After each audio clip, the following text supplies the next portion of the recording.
Hello friends, welcome back once again to the Cantor's Corner. This week we read Parshat Vayishlach, and there's quite a bit that goes on in this Parsha. First, after years of being apart and quite a bit of fear on Jacob's part that he'll be killed off by his brother Esau, especially when Jacob hears that Esau is coming with hundreds of troops, and well, Jacob doesn't have that, the two brothers do meet up and they make up.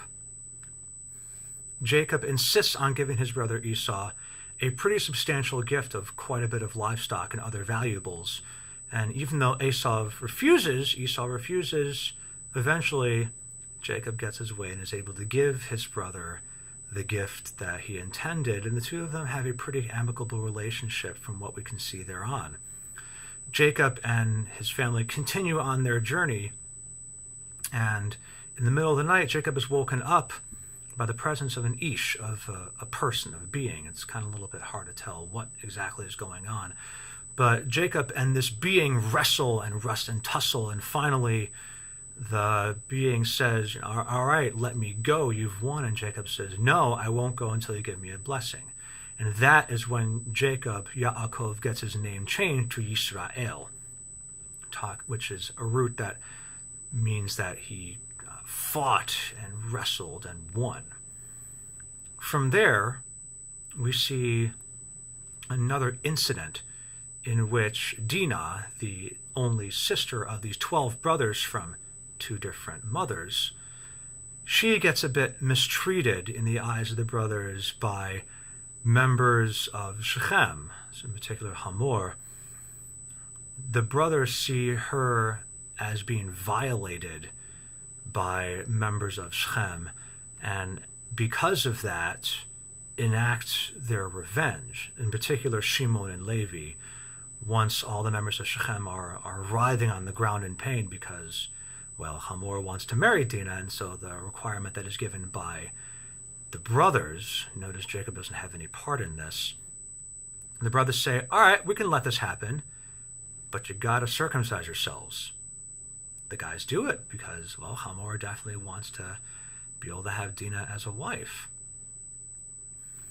And so while all the men are writhing in pain on the third day after they have circumcised themselves, Shimon and Levi race through the camp and, as the text calls it, puts them to the sword, meaning so many people are killed off. Of course, Jacob's reaction is vermished.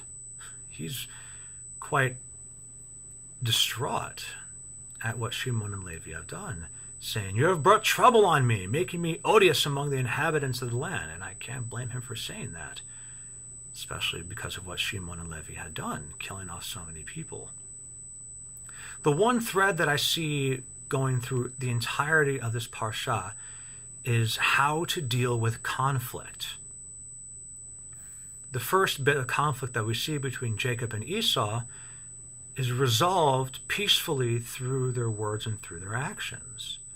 While the other two conflicts that we see, then the second conflict with Jacob and this being, which is often interpreted, thanks to a bit of Midrash, as an angel, that is a more physical conflict that is still resolved a bit more peacefully, in that it is a wrestle where no two sides are severely damaged in the end. Jacob walks out with a limp, sure, but still no one has died. And the third conflict that we see between the brothers, so to speak, and the members of Shechem, well, that one doesn't end so well.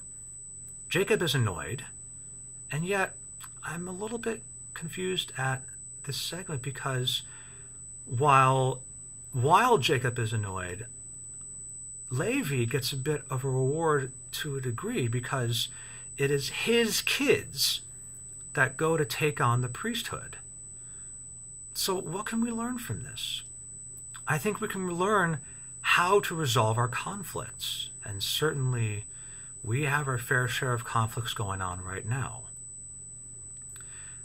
I think we learn from this text that ideally we should resolve our conflicts peacefully, through mere exchange of words, and through make a pact between each other. However, we also see that sometimes it's necessary to take real action in order to resolve a conflict. In this case, with Jacob and the angel. However, I think we are cautioned not to go too far, not to go as far as to kill people. However, it's a little bit, like I mentioned, a little bit